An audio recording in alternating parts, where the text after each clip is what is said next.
네, 외신 보고 오셨습니다. 보다 자세한 뉴욕 증시 마감 현황 체크해 보시죠. 메타투자자문 자산운용본부 송준호 부장 화상 연결되어 있습니다. 안녕하세요.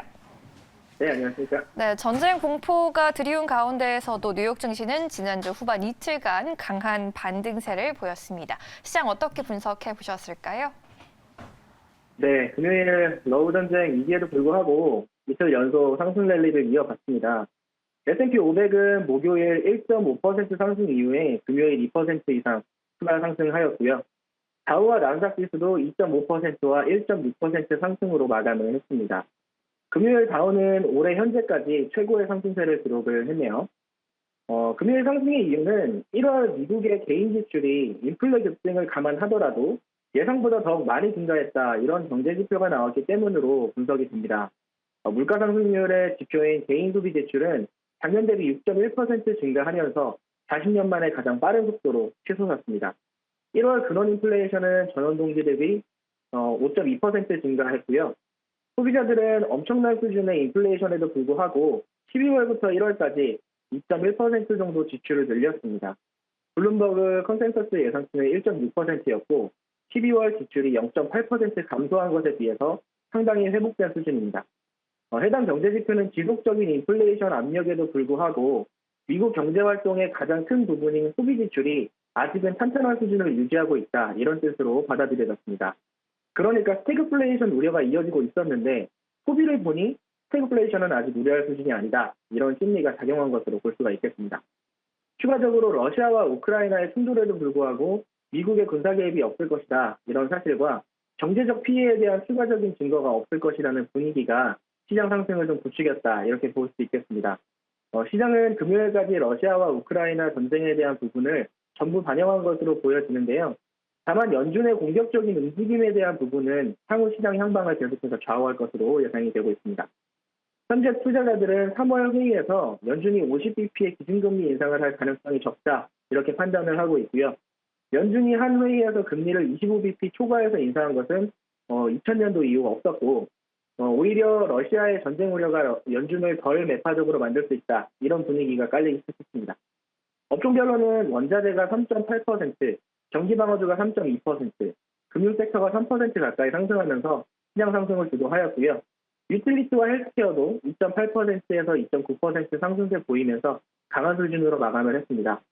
전 업종이 상승 마감하였고 기술주가 1.3% 상승하면서 가장 상승폭이 더딘 하루였습니다. 에너지 가격이 전쟁 우려로 지난주 롤러코스터를 타면서 WTI가 장중 고점인 99달러 43센트까지 치솟았고 금요일에도 90달러에서 95달러 수준을 오가면서 상당히 큰 변동성을 보여주었는데요. 그럼에도 불구하고 종가 기준으로는 배럴당 92달러 수준에서 마감을 하면서 마감 기준 급등세를 보이지는 않고 있습니다. 골드만은 유가가 배럴당 125달러까지 치솟을 가능성을 제기를 했는데 현재 미국의 인플레 상황을 감안을 했을 때 해당 수준까지 유가 상승이 올 가능성은 적다고 판단하고 있습니다. 네, 유가 동향도 계속해서 주시해 봐야겠습니다. 종목별로 좀 보자면 풋라커가 어닝 서프라이즈를 발표했음에도 불구하고 주가 낙폭이 굉장히 거셌습니다. 특징주로 좀 짚어주시죠. 네, 미국의 신발 제조 및 판매 업체인 풋라커가 금요일 실적을 발표했는데요. 호실적을 발표했음에도 30% 이상 폭락하는 흐름이 나왔습니다. 국내에도 많은 매장이 있어서 대부분 투자자분들에게 익숙한 회사일 건데요. 풋라커는 분기 EPS를 1달러 67센트로 발표하면서 추정치인 1달러 42센트를 상회하였고 매출액은 23억 4천만 달러 기록하면서 추정치를 1.15% 초과하며 발표가 되었습니다. 동사는 지난 4분기 동안 예상 매출 추정치를 4번 모두 상회하면서 호실적을 이어가던 회사인데요.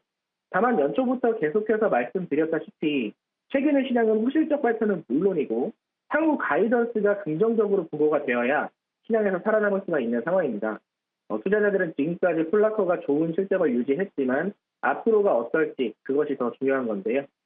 지금까지 풋라커의 실적을 견인했던 게 풋라커가 상당한 수준의 나이키 제품을 판매해왔기 때문인데 올해 풋라커는 나이키 제품 구매율이 총 비즈니스에서 60%를 밑돌 것이다, 이렇게 발표를 했습니다. 2020년부터 꾸준하게 감소하는 추세인데요. 2020년 75%, 21년 70%에서 계속해서 줄어들고 있습니다. 최대 거래처인 나이키가 판매 부문에 있어서 플라커 등 타 소매 판매 업체들에게 외주를 주지 않고 직접 판매하는 전략을 가속화하고 있기 때문인데요. 해당 발표가 나온 이후 플라커의 주가는 35% 가까이 폭락하면서 시장 가치 9억 5천만 달러가량 녹아내렸습니다. 플라커의 올해 애널리스트 전망치는 EPS 6달러 56센트였지만 금요일 회사의 예상치는 4달러 25센트에서 4달러 60센트 범위로 발표가 되었습니다. 매출액 예상치 또한 애널리스트들은 폭폭 증가할 거다 이렇게 예상을 하고 있었는데 매출이 8에서 10% 감축될 것으로 예측이 되면서 손해가 좀 나왔다 이렇게 보시면 될 것 같습니다. 해당 악재를 돌파하기 위해서 플라커는 여러 개인 브랜드를 출시하는 것을 포함해서 자체 소비자 직접 판매 사업을 추진할 거다 이렇게 발표를 했는데요. 수익성 감소에 대한 부분은 해결하기 쉽지 않을 것으로 예상되고 있습니다. 네, 오늘 말씀 여기까지 듣겠습니다. 고맙습니다. 네, 감사합니다.